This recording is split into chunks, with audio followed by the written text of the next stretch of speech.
Good day to you all. How are you today? I hope you are all doing well. Let's thank God for this fantastic day. மரத்தடி நிழலில் ஆங்கில இலக்கண குறிப்புகள். Grammar tips under the shade of the tree. 50 days. ஏன் மரத்தடி நிழல் என்று யோசிக்கிறீர்களா? Yes. சில் என்று நடைமுறை வாழ்வில் இலக்கணத்தை சுமையாக கருதாமல் சுலபமாக பிழையின்றி சரளமாக சட்டென்று எப்படி பயன்படுத்திடலாம் என்று பார்க்கலாம். உதாரண வாக்கியங்களூடாக ஆங்கில இலக்கண குறிப்புகளை பயின்றிடலாம். நாம் அனைவரும் 50 நாட்கள் தொடர்ச்சியாக பயிற்சி எடுக்கப் போகின்றோம். வீடியோ பார்வையிடும் அனைவரும் வாய் விட்டு சொல்லி பயிற்சி எடுத்துக் கொள்ளுங்கள். வீடியோவை ஸ்கிப் பண்ணாமல், அதாவது நிறுத்திடாமல் பார்வையிடுங்கள். இதே போல பயனுள்ள வீடியோக்களை பார்வையிட இன்னும் சேனலை சப்ஸ்கிரைப் பண்ணாமல் பார்வையிடுகின்றீர்களாயின் இப்பவே சப்ஸ்கிரைப் பண்ணிக்கொள்ளுங்கள். கூடவே இருக்கின்ற பெல் ஐக்கனையும் பிரஸ் பண்ணிக்கொள்ளுங்கள். அப்போதான் இனிமேல் பதிவிடுகின்ற அனைத்து வீடியோக்களையும் தவறாமல் பார்வையிட முடியும். மற்றவர்களும் பயனடைய லைக் பண்ணிட்டு share பண்ணிக்கொள்ளுங்கள். Let's start the practice. Day 45. Should. நம் அன்றாட வாழ்வில் எதிர்கால நிகழ்வுகளுக்கான எதிர்வு கூறல் தொடர்பான எமது நம்பிக்கைகளை வெளிப்படுத்த should என்னும் modal verb பயன்படுத்தலாம்.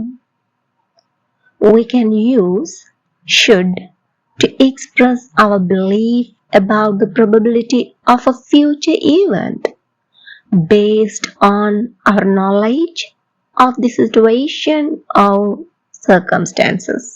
இங்கே வாக்கிய அமைப்பை நாம் எடுத்து நோக்குவோமாயின் நம்ம எல்லாருக்குமே தெரியும் modal verbs எழுவாய் ஒருமையா பெண்மையா என்ற வேறுபாடின்றி subject plus modal verb plus V1 form of the verb, அதாவது main verb பிரதான வினைச்சொல் V1 வடிவத்தில் காணப்படும். ரொம்ப இலகுவானது. உதாரணங்கள் பார்ப்போமா? நீங்க தேர்வில் தேர்ச்சி பெற வேண்டும் அப்படின்னு நாங்க ஒருத்தரை பார்த்து சொல்றோம். இது எங்களுடைய எதிர்காலத்திற்கான எதிர்வு கூறலாக கூட இருக்கலாம், அல்லது எங்களுடைய நம்பிக்கையை வெளிப்படுத்துவதாக இருக்கலாம். ஒரு சில வினாக்களை வினவி பார்ப்போம். Do I think she will probably pass the exam? அவ வந்து எக்ஸாம்ல பாஸ் பண்ணுவா அப்படின்னு நான் நினைக்கிறேனா? Yes. Why do I think this? ஏன் அப்படி நினைக்கிறேன்? Because she has studied very hard. அவ ரொம்ப கஷ்டப்பட்டு படிச்சிருக்கிறா. Am I expressing a belief or about the future? நான் எதிர்காலம் தொடர்பான என்னுடைய நம்பிக்கையை வெளிப்படுத்துறேனா? Yes. What is this belief based on? இது எதை அடிப்படையாக வைத்தது என்னுடைய நம்பிக்கை?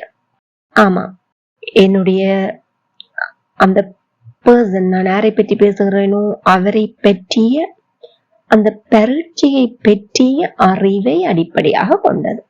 அப்ப இங்கு இந்த வாக்கியத்தை ஆங்கிலத்தில் நாம் எவ்வாறு சொல்வோம்?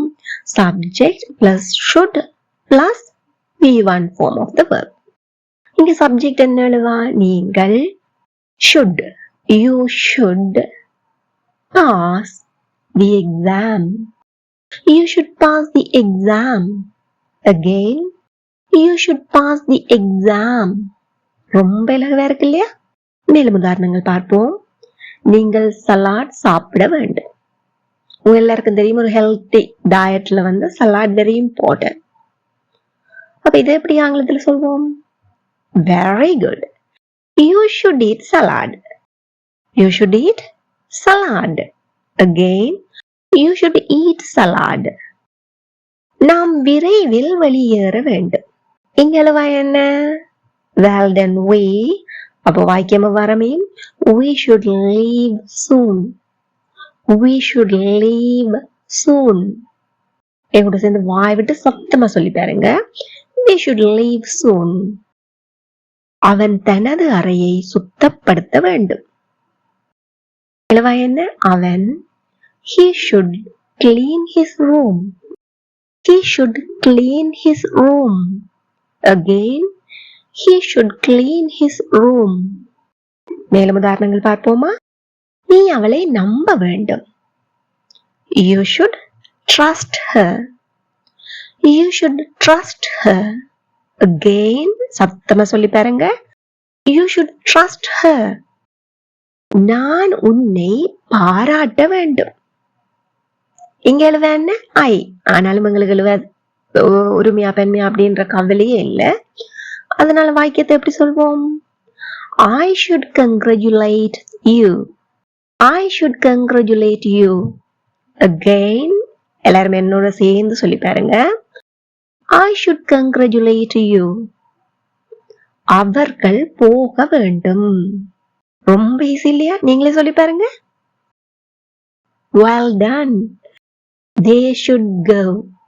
They should go. Again, they should go. நாம் எமது பிரச்சனைகளை பற்றி பேச வேண்டும். We should talk out our problems. We should talk out our problems. எங்களோட சேர்ந்து வாய் விட்டு சொல்லி பாருங்க. We should talk out our problems. அவர்கள் காலை உணவை ஒன்றாக எடுத்துக்கொள்ள வேண்டும். காலை உணவு சாப்பிடல ஒன்றா எடுத்துக்கொள்ளணும் என்று எங்களுடைய பிலீஃப் நம்பிக்கையை வெளிப்படுத்துறோம். They should have breakfast together. They should have breakfast together. Again, they should have breakfast together. இப்போ இதுவரை வாக்கியங்களை பார்த்தோம். சிறிது ஒரு சில வினாக்களையும் பார்ப்போம். அவர்கள் வர வேண்டுமா? உங்க அனைவருக்கும் தெரிந்த ஒரு விடயம்தான். வினாவாக்கும் போது ஆங்கிலத்தில் என்ன செய்கின்றோம்? இது மாதிரி எஸ் நோ questions குறிப்பாக உருவாக்கும் போது அந்த உதவி வினை சொல்லை கொண்டே முன்னால அப்படியே சப்ஜெக்டுக்கு முன்னால போட்டு கேட்டோம்னா சரி. அப்ப இங்க உதவி வினை சொல்ல வர்றதுன்றது எது? இந்த மாடல் வேர்ப் should. should கொண்டே முன்னால போட்டுறோம். should they come. ரொம்ப ஈஸி இல்லையா? should they come. should they come. Again, should they come. நாம் இப்போ போக வேண்டுமா?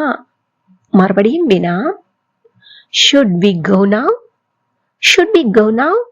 Again, should we go now. Very good.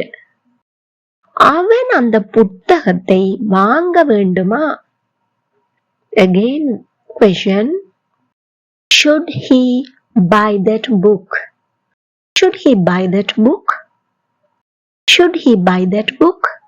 எங்கூட சேர்ந்து சத்தமா வாய் விட்டு சொல்லி பாருங்க. எல்லாரும் சொல்லுங்க. Should he buy that book.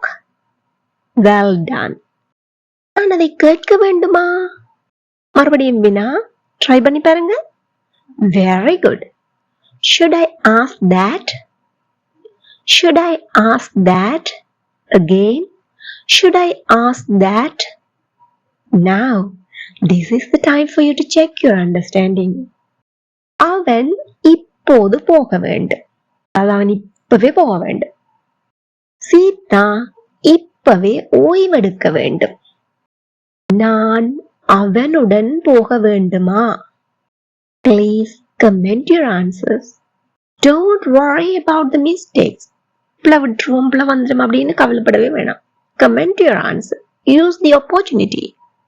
இது தொடர்பாக உங்களுக்கு ஏதாவது சந்தேகங்கள் இருப்பின் அவற்றையும் கமெண்டில் பதிவிடுங்கள். I am ready to answer your questions. இந்த வீடியோ உங்களுக்கு பயனுள்ளதாக இருந்திருப்பின் இப்பவே ஒரு லைக் பண்ணிட்டு மற்றவங்களும் பயனடைய ஷேர் பண்ணிக்கொள்ளுங்க.